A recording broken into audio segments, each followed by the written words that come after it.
السلام علیکم۔ سید عبد المجید ندیم چینل میں آپ سب دوستوں کو خوش آمدید۔ آج ہم آپ کے لیے بیان لے کے آئے ہیں حضرت علامہ سید عبد المجید ندیم شاہ صاحب رحمۃ اللہ تعالی علیہ کا۔ تو آئیے ہم سب مل کر حضرت شاہ صاحب کا یہ بیان سنتے ہیں۔ دوسرا دعویٰ قرآن کریم نے فرمایا محمد الرسول اللہ، محمد صلی اللہ علیہ وسلم رسول اللہ ہیں، اللہ کے رسول ہیں۔ اب یہاں بھی اللہ سے کسی نے تقاضا نہیں کیا تھا، کوئی ڈیمانڈ نہیں تھی کہ اس دعوے پر دلیل لائی جائے۔ اس نے محض اپنے کرم سے، اپنے لطف سے، اپنی رحمت سے دلائل مرحمت فرما دیے۔ والذین معه اشداء علی الکفار رحماء بینہم تراہم رکعا سجدا یبتغون فضلا من اللہ ورضوانا سیماہم فی وجوہہم من اثر السجود۔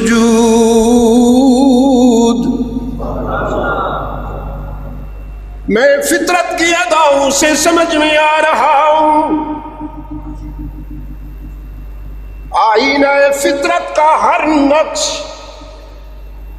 میری معرفت اور میرا برہان بنتا ہے۔ میرے محبوب کی رسالت کی صداقت کے لیے ان کے حلقے میں بیٹھے ہوئے افراد دلیل بنتے ہیں۔ رحمت للعالمین کے اردا گرد جو لوگ بیٹھے ہوئے ہیں، یہ ان کی رسالت کی صداقت کے دلائل ہیں، براہین ہیں۔ اس کائنات کو دیکھو گے تو میرا انکار نہیں ہو سکے گا، ماننا پڑے گا۔ مخلوق ہے تو خالق بھی ہے، تصنیف ہے تو مصنف بھی ہے، حکیم ہے تو حکمت ہے تو حکیم بھی ہے، قدرت ہے تو قادر بھی ہے، تدبیر ہے تو مدبر بھی ہے، نظم ہے تو ناظم بھی ہے۔ اس کائنات کو دیکھ کر میرا انکار نہیں کر سکو گے۔ پھر ابو بکر و عمر، عثمان و علی، طلحہ و زبیر، ابن عوف، ابن مسعود و ابو ہریرہ، خالد بن ولید، عمرو بن عاص، حسن و حسین کو دیکھو گے تو رحمت للعالمین کی تعلیم و تربیت کا انکار بھی نہیں ہو سکے گا۔ یہ شاگرد ایسے ہیں کہ ان کی استعداد سے تمہیں ان کے استاذ سمجھ میں آئیں گے، ان کی صلاحیتوں کو دیکھ کر تمہیں ان کے استاذ کی معرفت نصیب ہوگی۔ اور رحمت للعالمین نے خود بھی فرمایا صلی اللہ علیہ وسلم، اصحابی کالنجوم۔ آہستہ کیوں بولتے ہو؟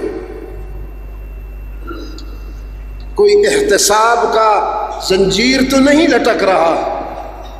اصحابی کالنجوم، بس یوں ہی پڑھ لیتے ہو یا کبھی اور بھی فرمایا؟ کالنجوم کے پس منظر میں کیا مفہوم ہے؟ اصحابی کالنجوم۔ اب مفہوم امانتاً دیتا ہوں بالخصوص اپنے عزیز طلباء کو کہ میں جس آسمان ہدایت کا سراج منیر ہوں، میرے صحابہ اسی آسمان ہدایت کے تابندہ ستارے ہیں۔ میں جس آسمان ہدایت کا سراج منیر ہوں، میرے صحابہ اسی آسمان ہدایت کے تابندہ ستارے ہیں۔ ان میں جتنی روشنی ہے وہ میرے مرکز سے ملی ہے، ان کو اسی مرکز سے ملی ہے ان کو۔ ان میں جتنی خوشبو ہے وہ اسی مرکز سے ملی ہے ان کو، ان کے جو جو محاسن ہیں وہ سب یہیں سے ملے ہیں۔ اور میں کہا کرتا ہوں کہ جگر کا خون دے دے کر یہ بوٹے میں نے پالے ہیں، ان کو تنقید کا نشانہ نہ بنانا، ہدف مطاعن نہ بنانا، ان میں کمزوریاں نہ ڈھونڈنا، ان میں کمزوریاں نہ ڈھونڈنا، اس لیے کہ یہ میرے تیار کردہ کردار ہیں۔ اگر تم ان کو کمزور ثابت کرو گے تو وہ کمزوری میری ہوگی، اگر تم ان کو توانا اور صحت مند مانو گے تو وہ کریڈٹ بھی مجھے جائے گا۔ شاگرد نالائق ثابت ہوں، استاذ منہ دکھانے کا نہیں رہتا۔ شاگرد نالائق ثابت ہوں تو استاذ منہ دکھانے کا نہیں رہتا۔ جس باغ کا پھل کڑوا نکلے مالی اور باغبان شرمندہ ہوتا ہے۔ ہم کہتے ہیں رحمت عالم صلی اللہ علیہ وسلم نے جو باغ سجایا اس کا ہر بوٹا باثمر ہے اور ہر پھل میٹھا۔ اصحاب آل بیت رسول امت اور رسالت کے مابین اساسی واسطہ ہے۔ عزیزان گرامی، یہ جو روشنی آپ تک آ رہی ہے یہ خود یہ ٹیوب نہیں پیدا کر رہی،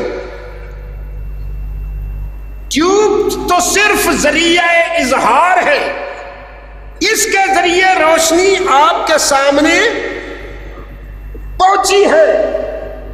یہ آ رہی ہے پاور ہاؤس سے، ٹیوب اور پاور ہاؤس کے درمیان رابطہ ہے تارے، کیبلز، تو تاروں کو صحت مند مانو تاکہ روشنی قائم رہے۔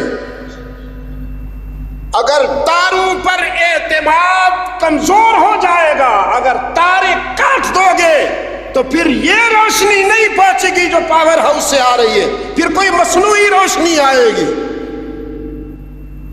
اصحاب اہل بیت رسول امت اور رسالت کے درمیان اساسی واسطہ ہیں، ان کو معیار حق و صداقت ماننا ہوگا، تب قرآن بچتا ہے اور اسلام بچتا ہے۔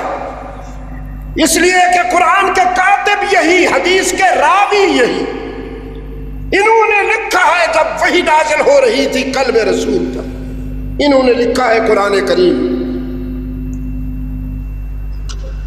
کتابت اس وقت سچی ثابت ہوگی جب کاتب سچا ہو۔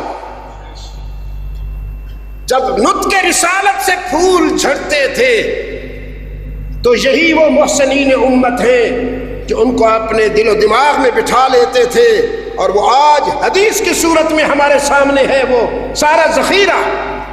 راوی کو سچا مانو گے تو روایت بچے گی، ورنہ پھر وہی ہوگا جو آج یورپ کہہ رہا ہے۔ یورپ والے بھی یہی کہہ رہے ہیں کہ نہ روایتیں صحیح ہیں نہ راوی صحیح۔ وہ بانداز دیگر کہہ رہے ہیں جہاں بانداز دیگر کہا جا رہا تھا۔ روایت کو سچا ماننے کے لیے راوی کو سچا ماننا ہوگا، قرآن کو سچا سمجھنے اور ماننے کے لیے کاتبین کو سچا ماننا ہوگا۔ تو فطرت کی ادائیں الوہیت کے دلائل ہیں، اور صحابہ کی وفائیں، اہل بیت کی وفائیں رسالت کے دلائل و براہین ہیں۔ یہ مختصر کرتا ہوں، کسی حد تک فرض کی ادائیگی سے عہدہ برا محسوس کر رہا ہوں، اگرچہ تفصیل سے نہیں، اختصار کے ساتھ۔